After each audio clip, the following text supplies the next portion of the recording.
Is Walker Buehler back? It feels like he could be after a really strong outing for the Red Sox on Thursday.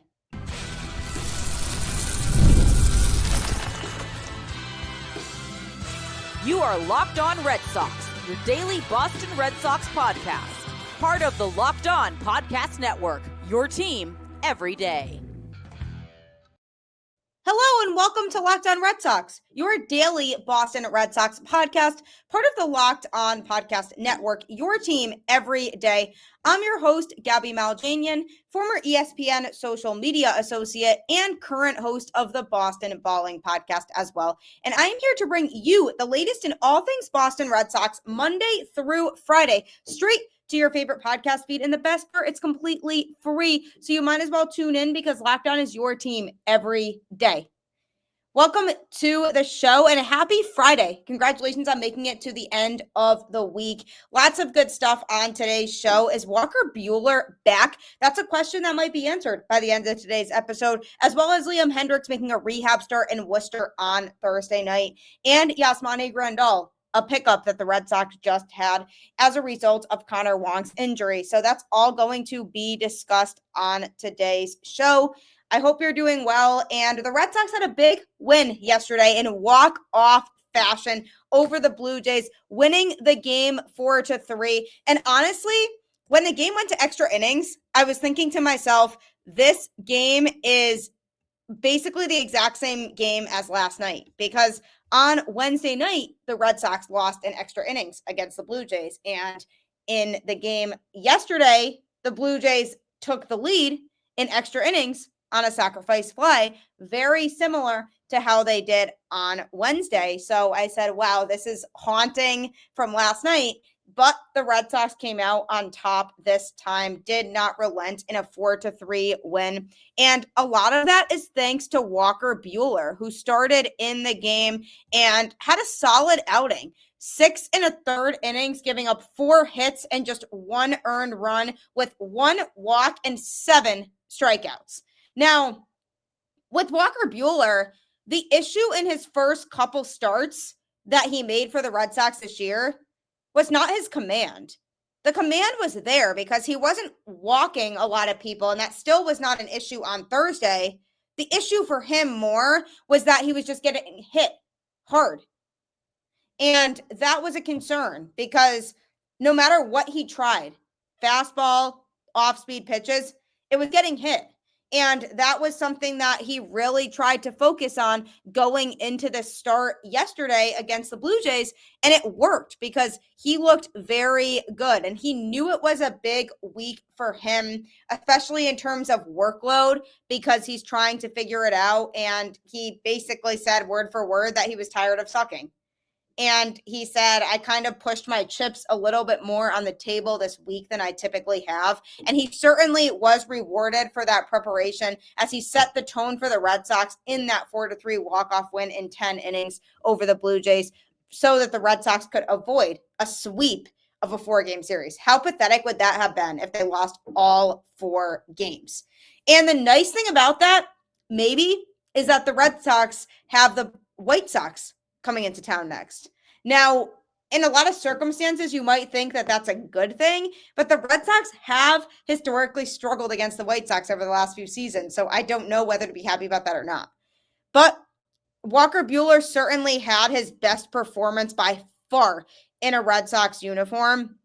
He scattered 4 hits throughout the start, but nothing to be super concerned about. He retired 14 of 15 batters entering the 7th inning, but issued a walk to begin that frame and got a fly out before coming out. And he threw 62 of his 89 pitches for strikes. So he, again, was in the strike zone. That was never an issue. It was just that he wasn't able to get people out as effectively. And something clicked with him and everything kind of came together for him in yesterday's start. And it was really nice to see. His changeup was utilized a little bit more, I noticed, because I was actually at the game, and he utilized that changeup more than he really had in his first couple starts. So I think that helped him a lot. His velocity was definitely good and his command was great. And he was also aggressive in attacking the strike zone. I liked to see that a lot from him, just super aggressive in that regard. And the velocity was definitely more improved from what we had seen. In his first couple starts, he was sitting at about 92, 93, but he got up to 95 on the fastball in yesterday's outing. And that's promising because you want him to be at that. You want him to be in the range of being 95 to 96, because then he's going to obviously be a lot harder to hit from opposing hitters. So it was really nice to see him in that range. I really enjoyed being able to watch him pitch in person, because I did see him also pitch in spring training. And what I got from that, the biggest observation was the velocity being a concern. So then he goes into this game, wants to improve, and surely enough, that is exactly what he did. And I am very glad that that was the case. Obviously, the first inning, they got a few hits during that time, but he found his groove after that. And that was when he really started to hone in on his off-speed stuff, and it was very effective for him. Buehler also felt like he picked up his tempo in his delivery to get the desired results, and it led to him attacking hitters instead of being attacked, like in his first two outings. He said, I think largely pre-surgery and non-playoffs, regular season games, I think this is as good as I felt. We put in a ton of work this week with everyone in the building about what we're seeing, what we're feeling, and it paid off this week. And now it's kind of rinse and repeat and hope it kind of stays in there. I just felt more violent than I have in a long time. That's how I play when I'm good. So he felt very confident in the start, and he made some adjustments in order to be able to prevent the opposing offense from really attacking him a lot. And does that mean that he's back? Maybe. I mean, we definitely have to see more of that. We can't just go off of this one start and say, wow, he had a much better start in this one than he did in the first couple. So therefore, that means that Walker Buehler is back. I need more to be able to confidently say that he's back, but this is certainly a good step in the right direction. What I really like about Walker Buehler is that he fights. He does not settle for mediocrity, and he is a guy who wants to win. He's a guy who wants to go out there and make sure that he is putting forth his best effort no matter what. And he certainly gave the Red Sox a good effort yesterday. It's pretty shameful that he didn't get a win out of the deal, because the Red Sox offense just could not produce much. But he was able to get out of a lot of situations where the Blue Jays had runners on base, and that was promising, because that was a struggle for him in his first couple starts, was when there was base traffic, he was kind of creating more of a mess instead of getting guys out. And that's what I noticed a lot more of in this most recent start, was that when there was base traffic, he approached it differently and he was able to get guys out. And then the bullpen took over from there. Justin Wilson pitched 2/3 of an inning, giving up 1 hit and 1 earned run. Then Garrett Whitlock pitched an inning, gave up 0 earned runs, looked solid as usual out of the pen. Aroldis Chapman also looked solid, pitching 1 inning, giving up 0. Recorded the win, pitched 1 inning and gave up 0 runs. The Red Sox as a team only had 8 hits, though, still in the game. So the offense was still a problem, and they still felt like the bats were cold. And that's frustrating. But while it's also frustrating, we have to think about the fact that the weather has not been very good, and Canada is significantly colder than here. I'm not using it as an excuse. I'm not saying that the Red Sox can use that as a cop-out for not winning games, but definitely not a great series weather-wise. But the Red Sox showed grit, and they grinded out a win on Thursday, and a win is a win. And at least for Walker Buehler's sake, the Red Sox at least pulled out the win. So that definitely is a promising sign for moving forward. Hopefully they pick up some momentum from there. But Buehler could be back. We need to see more of these outings from him. If he shows up like this for the remainder of the season, that is the version of him that is going to make him in the talks of being a higher end starter for the Boston Red Sox. Because if this version of Buehler pitches consistently, he could be the number 2 starter. ahead of Tanner Houck because of the fact that Houck has not been as effective overall as Red Sox fans are hoping that he would be. I mean, obviously he looked good in his last outing, but he needs to be more consistent. So can Buehler take that number 2 spot? Possibly. We'll have to see how it goes. But I truly think that this outing on Thursday really set the tone for what Buehler could be with the Boston Red Sox. And coming up, I'm going to be talking about another pitcher who made a rehab start in Worcester on Thursday. I'm very excited to see what he can bring to the table when he comes back. So that's coming up next. Get the supplies you need from the site made for the skilled trades, Supply House. Whether you're in plumbing, HVAC, or electrical work, Supply House is the reliable way to order products online. Their easy-to-use website is packed with helpful resources and the latest product info to help you get the job done right. Plus, with a complete inventory of over 200,000 parts from 400 plus top brands, you'll find exactly what you need, delivered fast from coast to coast. Need help with an order? Supply House offers expert support and industry-leading service, so you'll always talk to a real person. And for trade pros looking for an extra edge, their free Trademaster program offers exclusive perks like a dedicated phone line, free shipping, and discounts on every order. Thousands of skilled professionals are already taking advantage. Now it's your turn. Join the Trademaster program today at supplyhouse.com/TM and start ordering plumbing, HVAC, and electrical supplies with just a few clicks. Plus, use promo code SH5 for 5% off your first order. That's supplyhouse.com. Definitely a useful resource, so make sure that you lean on it today. I was at the Red Sox game last night, and it was such a fun one with the Red Sox walking it off in extra innings. And part of that game, at least for the bottom few innings of it, really felt like it was heading in the same direction as the night before. A game in which the Red Sox were going to lose in extra innings. Luckily, that did not happen. They were on the winning side this time, and Walker Buehler was a big part of that. And the Red Sox need him to be on point. We need him to have a good season with this Red Sox team. And he's hit or miss because of the fact that he's dealt with 2 Tommy John surgeries, and we didn't really know what he could be. But I'm excited to see how Walker Buehler performs moving forward because of the outing that he gave us last night.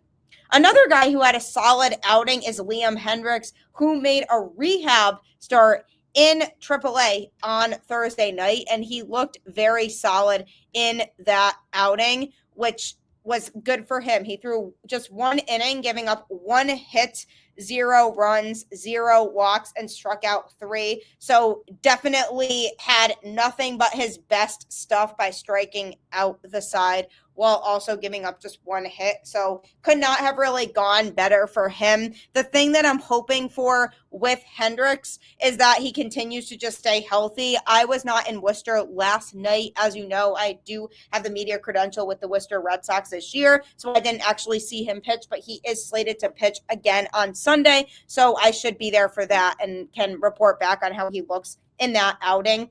But he did, after the game, mention the fact that he is looking to just make sure that he stays healthy. That is the biggest focus for him. Just continue to stay healthy and pitch well in his outings moving forward. And that is certainly a huge thing for the Red Sox. Why is Liam Hendriks important, and why is his return going to be important? Because you have some guys in this bullpen right now that are still questionable. I mean, Justin Wilson didn't look super sharp last night in the game. You have guys like Zach Kelly who have struggled a little bit in the early going here. And then you have other pitchers out of the bullpen like Josh Winkowski, who started the season in AAA and was called up to rest some other guys in the pen. So he's a question mark also. And then you have guys like Cooper Criswell, who started the season on the Major League roster and is now in AAA. And is he going to get called back up? Who knows? So you kind of need Liam Hendriks to be a solid rock when he comes back. And that's something that he is specifically focusing on. He emphasized the fact that he felt really good in his outing on Thursday night. And moving forward, he just wants to be able to get to the point where he's throwing consistently and throwing longer outings. I mean, he was not upset about pitching 1 inning, as he knew because it was his first rehab assignment that he probably wouldn't throw deep into the game, as he is a reliever as it is. But he's definitely hoping that he can start to get himself to the point where he feels confident enough to be able to string together a couple more innings and hopefully not feel a lot of pain in the process. I mean, this man has been through so much in his career, and all he wants is to be healthy and be on a baseball team in which he can pitch effectively and be able to bring his best stuff. And we have seen elite versions of Liam Hendriks in Major League Baseball. He is a guy who has been a closer and an elite one at that in the past. So we need him to go back to being that, or at least some semblance of that. We don't need him to actually close games because the Red Sox have had a lot of reliability, I would say, from guys like Aroldis Chapman and Justin Slayton overall so far. And even a guy like Garrett Whitlock, who could maybe eventually be a closer. They have options there. So they don't necessarily need to pin Liam Hendriks to all this pressure of being the guy who's going to be the closer. That's not necessarily something that is happening here, but he needs to be able to be looked at as a high leverage guy because he's pitched in high leverage so many times over the course of his career. So the Red Sox kind of need him to get to the point where he can be trusted to pitch in high leverage. So I would imagine that the Woo Sox would put him in high leverage situations moving forward before he gets called back up. Again, it was his first rehab assignment, only through 1 inning. So moving forward, hopefully he is able to throw more and pitch at a high level, because that's what the Red Sox are going to need from him. Because in the bullpen right now, let's face it, they have some question marks and they have guys who might not be able to produce. And the thing about Liam Hendriks is that he is a veteran and he is a guy who is used to performing under pressure. It's just that the injuries have set him back. And as a big Red Sox fan who has always liked Liam Hendriks as a player, the more obstacles that he had to overcome, the more that I wanted to root for him, and the more that he understands what it means to overcome obstacles and still go out there and perform at your best. So I'm really excited to see him out there. One thing that he did emphasize when he went into the season was that he just wants to do what's best for the team. He just wants to go out there and compete and perform at the highest level that he can. And that is the attitude that we want here with the Boston Red Sox, is somebody who's going to go out there and compete every single day. And it doesn't matter if you have a bad outing one day, if you're able to bounce back the next day and you're able to come back and perform, even if you struggle one day. And I feel like Liam Hendriks has that attitude about him, as a guy who isn't going to dwell too much on bad outings and is going to come back out and just pitch well the next day, because he's able to erase anything bad that went on over the course of his performance. So really excited to see him. I will be back in action in Worcester tonight when Brian Bayo is slated to start. So I will give an update on him. Liam Hendriks doesn't sound like is going to be in the building, but he is slated to pitch again on Sunday. I will try my best to be there so that I can update people on that over time as he hopefully pitches more than 1 inning. So the biggest thing here, the biggest takeaway from this Liam Hendriks situation is, can he be healthy? Can he go out there and throw strikes?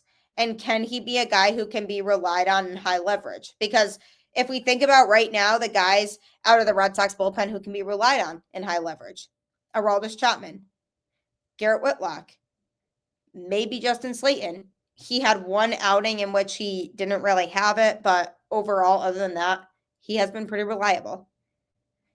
Then you take, hopefully, Liam Hendriks and add him to that mix. But can you feel super confident in all of these guys? I mean, Justin Wilson, very hit or miss. I can't say confidently that I can trust him in high leverage. Then you also have Brennan Bernardino, a guy who is a lefty who helps balance out the Red Sox bullpen in that regard. And he has been pretty solid overall this year too. hasn't had any real blunders when he was out there. He was a guy I was a little bit concerned about going into the season because he struggled last year.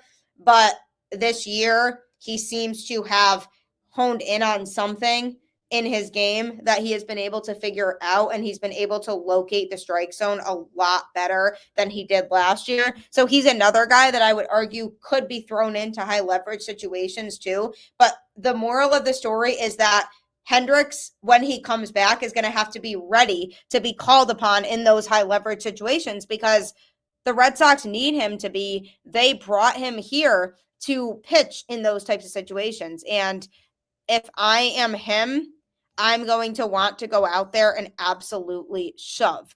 And I think based on his attitude and how he's able to overcome certain obstacles, I do think that he will take the time he needs in AAA because he's a competitor. And when he is ready to come back up, he's feeling good, and the Red Sox feel confident enough in him, he will come back up and he'll be so excited to be back up with the Red Sox that he'll go out there and feel that energy and pitch really effectively. So that's obviously the dream scenario for all of us. Obviously, health is something that he needs to focus on, that he emphasized. But overall, I'm very excited to see Liam Hendriks come back, and I will try to get a feel over the next couple of days of how he's feeling and where he's at, and that he can hopefully get to the point where he's ready to put on that Red Sox uniform and compete. I mean, he's excited to pitch at Fenway as his home ballpark, as are a lot of other pitchers. And he just wants to go out there and prove to Red Sox fans that the team made the right decision in bringing him here. So now's his chance to show that and go out there and pitch really well. So we'll see how things go with him. I'm very excited about that. But coming up, the Red Sox did make a minor league signing earlier yesterday that I'm going to be talking about. What does it say about their catching situation? Don't forget you can subscribe to Locked On Red Sox on any podcast platform, including YouTube, and you can go every day, Monday through Friday, with hearing an episode, because I am here to talk about all things going on with the Red Sox season, and you can catch me here, including some special guests. If you missed my show yesterday, Lucas Giolito was on, and he had talked about his rehab start that he made in Worcester. Hopefully we'll hear from Brian Bayo as well soon here in the next few days, but I am here every day, so you can subscribe on YouTube or wherever you get your podcasts. And you can also follow the show on Twitter at LO_Red Sox. You can also follow me on Twitter at Gabby_Maljanian10. And you can follow me on Instagram as well. And I am always here to talk Red Sox with you and meet new fans and connect with new people. If you're at a game and you see me there, definitely don't hesitate to say hi. I always love having those types of conversations with people. So make sure that you follow the show and continue to listen, because I promise you, if you're in a bad mood when the Red Sox lose, so am I. This is 100% the show for you. As the Red Sox navigate through injuries that go on during the season, which unfortunately are inevitable, they did acquire a catcher that signed a minor league deal. Now, Connor Wong is injured right now, and there hasn't been a direct timeline as to when he could come back. So this move feels like the Red Sox might be concerned that it might be a while before he comes back. So the Red Sox, who are trying to fill the void left by Connor Wong, ended up bringing up Blake Sabol from AAA Worcester, who played 122 games with the Giants over 3 years. And he was called up on Tuesday, the same day that Wong went on the 10-day injured list. And he was called up to be the backup to Carlos Narvaez. And it stands to reason that the all-star catcher, Yasmani Grandal, that the Red Sox signed on a minor league deal, will join the club once he's ready to help bridge the gap until Wong returns. Connor Wong's injury, just a reminder, is a left pinky fracture that was sustained on catcher's interference on Monday night, and his hand did not look like it was in good shape. So the minor league deal with two-time All-Star Yasmani Grandal is something that should be taken lightly, because he likely will be called up to the majors very soon to be the backup catcher. It shows that they don't have a lot of faith in Sabol to help tread water until Wong comes back, and they just see Grandal as a better option in that regard. Grandal went unsigned as a free agent this past offseason, so the Red Sox caught the opportunity when they had it, and they brought him in.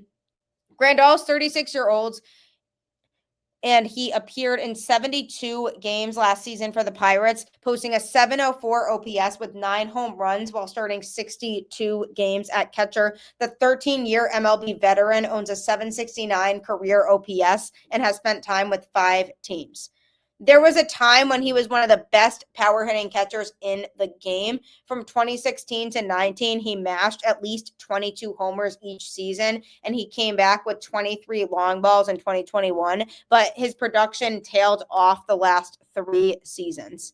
The Red Sox also have a minor degree of familiarity with him. They drafted him out of high school in the 27th round of the 2007 MLB draft, but he instead elected to attend the University of Miami, after which he was selected by the Reds with the 12th overall pick in the 2010 draft.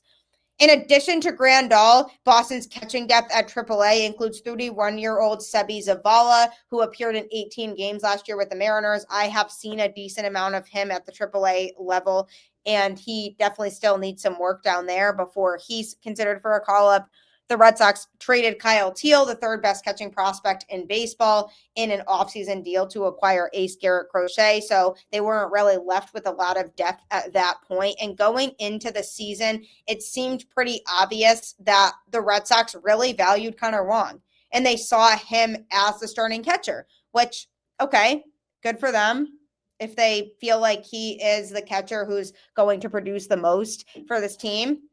But the problem with Connor Wong is that he hadn't really been producing in the early going here of the season offensively. Defensively, he actually is showing much improvement from last year, and his defensive game was his weakness. But now he's struggling offensively, and now that he's on the injured list, we won't really know how he's going to be offensively moving forward. But because of the fact that after the Red Sox traded Kyle Teal, they didn't go and acquire some high-end starting catcher, it showed that they believed in Wong as the starter and that whatever other catching moves they made were going to be for a backup.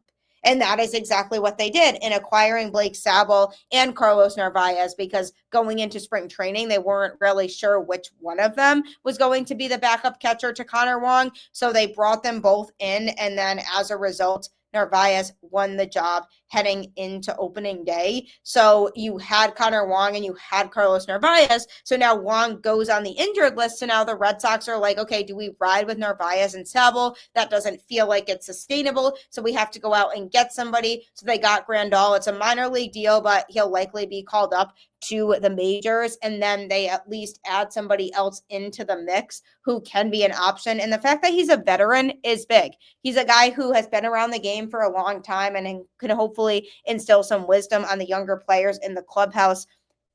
That veteran experience is something that I have been preaching on this show for a long time. Bringing in a guy who's going to be able to go out there and give advice and show guys how to perform under pressure. Now, has he been great the last couple seasons? No, but this is meant to be temporary. He's going to be a guy who's going to be on the roster until Connor Wong comes back, and then the Red Sox will presumably DFA him at that point so that he can hopefully find a new opportunity elsewhere. So if he goes out there and he does not perform to the level that you as a fan want him to perform at, I would not freak out about that, because he is most likely a very temporary option for this team. And the thing that I am most looking forward to when it comes to Grandal is just the fact that he's a fresh face. And the Red Sox, because their offense has been struggling lately, really could use a shakeup.